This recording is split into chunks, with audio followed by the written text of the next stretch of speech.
এই সাইডের যে জায়গাটা রয়েছে এই জায়গাটা যদি আমরা মাটি ফেলে একটা সমস্যা করে একটু চওড়া টাইপের করি তাতে সুবিধা হবে। এদিকে পাইলিং করে কোনোভাবে আটকানো যায় না কি দেখুন, নাইলে এটা একবারে নদীর গহ্বরে এসে গেছে, এই বাঁধটা পুরো গটিয়ে পড়ে যাবে।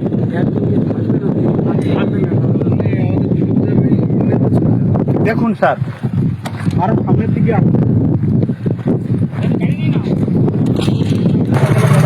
না না এই দিনটা ভালো না।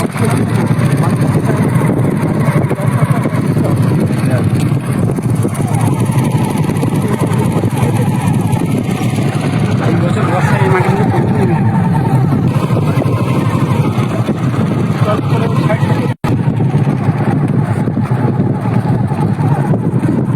যারা ওই ধারে মাছ পারে তারা এবারে এই মাছ থাকবে কিনা একবার পুরো পাড়ায় কোনো কিছু নেই।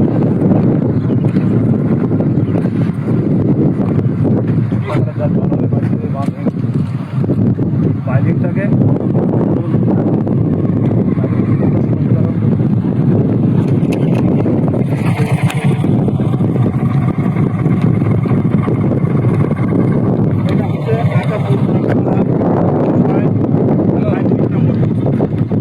যে অনুপ দাস সিং একটু কথা বলো